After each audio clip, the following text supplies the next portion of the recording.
হিন্দু নিধন যজ্ঞ চলছে বাংলাদেশে, তার যদি প্রতিবাদ করতে এসে পশ্চিমবঙ্গের পুলিশ এভাবে আক্রমণ করে, অত্যন্ত নিন্দাজনক ব্যাপার। এই মুহূর্তে শরদ সিংকে আমরা দেখতে পাচ্ছি যে তাকে এখানে গ্রেফতার করা হয়েছে।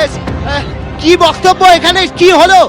আমরা তো শুধু দাঁড়িয়ে প্রশাসন নিয়ে এসেছি বাংলাদেশে মেসেজ যাওয়া একটা যে চিঠি জমা দিতে, কিন্তু পুলিশ আটকে নিয়েছে, মেরেছে, ধরে নিয়ে যাচ্ছে আমাদেরকে। আপনি ডেপুটেশন দিতে গেছেন? পৌঁছতে পারে রাস্তার মধ্যেই ছিলাম, তখন ওদেরকে মেরে নিয়ে চলে এসেছে এখানে। এই মুহূর্তে আমরা দেখতে পাচ্ছি শরদ সিং, অর্জুন সিং এর আত্মীয়, তাকে পুলিশ আটক করে, তাকে পুলিশ নিয়ে যায় এবং সেই গাড়ি আটকে দেওয়া হয়েছে। এখানে সেই নিয়ে পুলিশের সঙ্গে ধস্তাধস্তি হচ্ছে।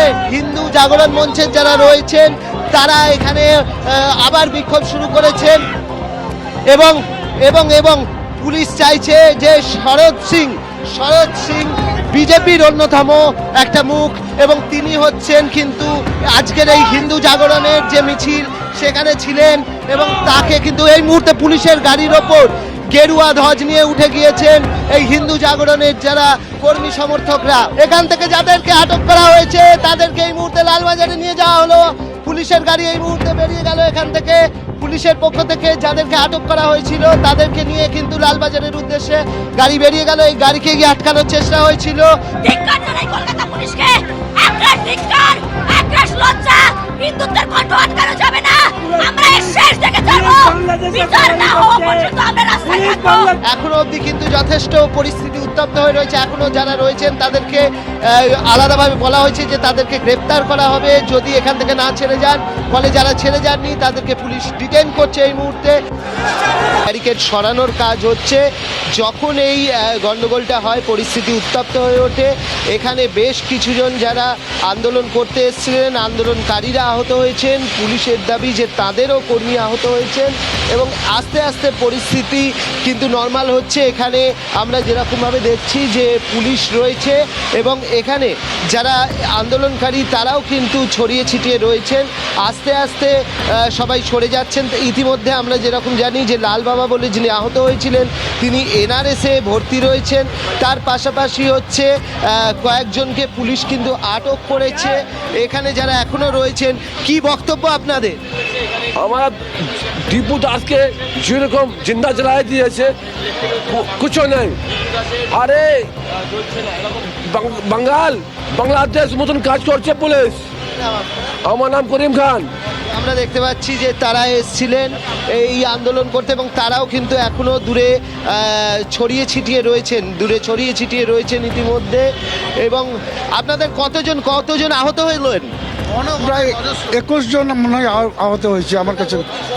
এক একজন এক এক জায়গায় আছে। নীলরতনে কিছু আছে, এনআরএসে আর কি আছে, আর পিজিতে আছে। শরদ সিং সহ কয়েকজনকে যে ডিটেন করা হলো তাদের ব্যাপার তাদেরকে ওখানে দিয়ে গেছে। এখন কি অবস্থায় আছে আর কি সেটা আমরা দেখছি আর কি। বেশ কয়েকজনকে পুলিশ আটক করে নিয়ে গেছে। আস্তে আস্তে এই জায়গাটা তোমাকে দেখিয়ে দেবো যে এখানটা কিন্তু যে ভিড় ছিল সেই ভিড় ক্রমশ হালকা হচ্ছে। তার কারণ অনেকে আহত হয়েছেন, তাদের হাসপাতালে নিয়ে যাওয়া হয়েছে। কাউকে এখানে যারা আন্দোলনকারীরা তারা নিয়ে গেছেন, কাউকে পুলিশ নিয়ে গেছে। বেশ কয়েকজনকে আটক করা হয়েছে এবং আস্তে আস্তে এই জায়গা থেকে ভিড়টা কমতে শুরু করেছে এবং পুলিশের পক্ষ থেকেও যে গার্ড রেলগুলো দেওয়া হয়েছিল সেগুলো সরিয়ে পুরো পরিস্থিতি কিন্তু আস্তে আস্তে স্বাভাবিক করার চেষ্টা হচ্ছে। বেশ, পরিস্থিতি ধীরে ধীরে স্বাভাবিক করার চেষ্টা হচ্ছে, কিন্তু কিছুক্ষণ আগে একেবারে রণক্ষেত্রের চেহারা নিয়েছিল এই বেগবাগান এলাকা। আমি দুটো ছবি পাশাপাশি আপনাদের সামনে রাখবো, কলকাতা এবং দিল্লির ছবি। বিক্ষোভ শুধুমাত্র বাংলাদেশ ডেপুটি হাই কমিশনের সামনে যাওয়ার পথে যে হয়েছে, বঙ্গীয় হিন্দু জাগরণ মঞ্চ দেখিয়েছে এমনটা নয়। একেবারে দিল্লিতে বাংলাদেশ হাই কমিশনের সামনে বিক্ষোভ দেখিয়েছে হিন্দুত্ববাদী সংগঠনগুলি। দেশের রাজধানী এবং রাজ্যের রাজধানীর ছবি দেখছেন।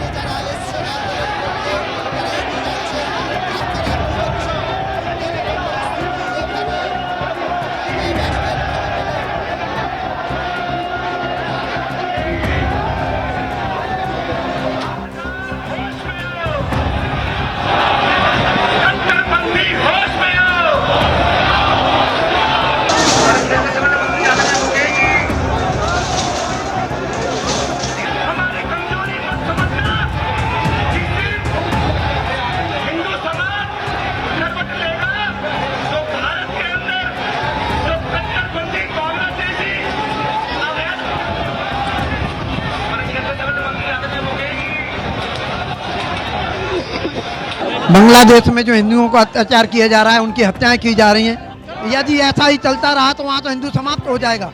इसलिए बांग्लादेश की सरकार को चाहिए, यूनिट सरकार को चाहिए, हिंदुओं की रक्षा करे, उनको समान अधिकार मिलना चाहिए, उनकी संपत्ति और की रक्षा होनी चाहिए। भारत सरकार से भी हमारी अपील है कि बांग्लादेश को रसद पानी जो दिया जा रहा है, बिजली दी जा रही, वो तुरंत बंद कर देना चाहिए।